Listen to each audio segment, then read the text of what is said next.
Aturang Panganjali. Om Swastiastu. Di sini kami dari kelompok 8 akan menjawab pertanyaan-pertanyaan yang telah diberikan oleh teman-teman dari kelompok lain di video kami yang sebelumnya. Dan kami akan memperkenalkan diri terlebih dahulu. Perkenalkan, nama saya Dewi Daptaloka, nomor absen 4. Perkenalkan, nama saya Niputu Dita Widiantari, nomor absen 21. Perkenalkan, nama saya Luhmande Bara Putri, nomor absen 15.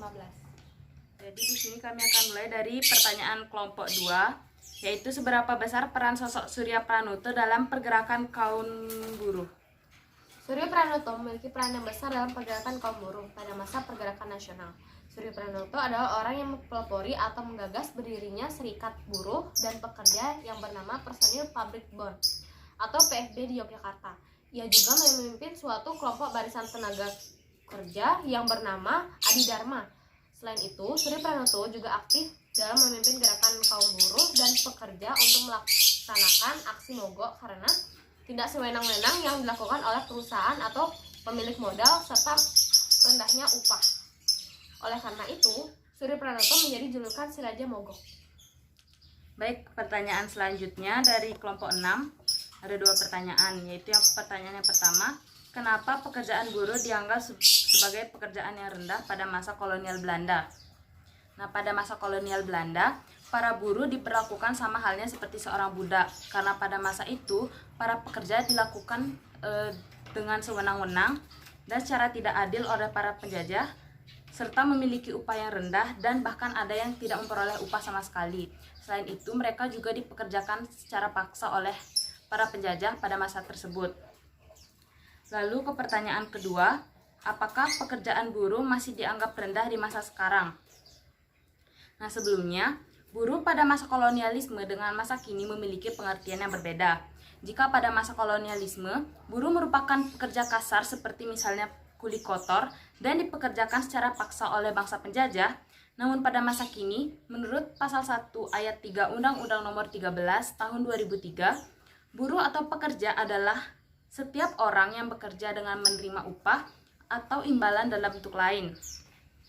Hal tersebut menunjukkan bahwa pada masa kini, buruh tak hanya petani atau kuli bangunan saja, namun setiap pekerja yang tak memiliki alat produksi, bahkan pekerja dengan jabatan yang tinggi sekalipun adalah seorang buruh. Oleh sebab itu, pada masa kini pekerjaan sebagai buruh tak lagi dianggap rendah, karena segala hal tentang perburuhan atau ketenaga kerjaan telah berada dalam naungan hukum dan diatur menurut undang-undang. Selanjutnya, pertanyaan dari kelompok 10. Apa peran organisasi buruh bagi pergerakan Indonesia?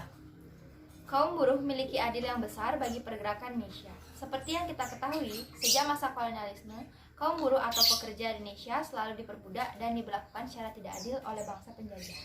Baik itu dalam bidang pertanian, perkebunan, pertambangan maupun bidang lainnya. Dengan kondisi tersebut, para pekerja akhirnya tidak tahan lagi dan berusaha untuk bangkit dan memperkuat diri dengan cara bersatu dengan buruh atau pekerja lainnya. Dan mulai mendirikan serta memimpin organisasi-organisasi pergerakan nasional seperti misalnya Serikat Dagang Islam yang dahulunya merupakan organisasi buruh, kemudian mengubah namanya menjadi Serikat Islam agar dapat bergerak pada bidang lainnya. Selanjutnya, pertanyaan dari kelompok 4. Siapa pendiri SOBSI dan apa alasannya mendirikan SOBSI? Tidak ada yang mendirikan SOBSI secara personal karena SOBSI merupakan afiliasi atau cabang dari WFTU, Federasi Serikat Buruh Dunia. Nah, tujuan didirikannya Serikat Buruh yaitu melindungi dan membela hak dan kepentingan pekerja, memperbaiki kondisi-kondisi dan syarat-syarat kerja melalui perjanjian kerja bersama dengan manajemen atau perusahaan, melindungi dan membela pekerja beserta keluarganya akan keadaan sosial di mana mereka mengalami kondisi sakit, kehilangan, dan tanpa kerja atau PHK. Mengupayakan agar manajemen atau perusahaan mendengarkan dan mempertimbangkan suara atau pendapat serikat pekerja sebelum membuat keputusan.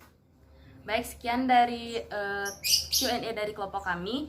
Kami mohon maaf apabila ada kata atau perbuatan kami yang menyinggung teman-teman sekalian. Kami tutup dengan para mesanti. Om Santi Santi Santi Om.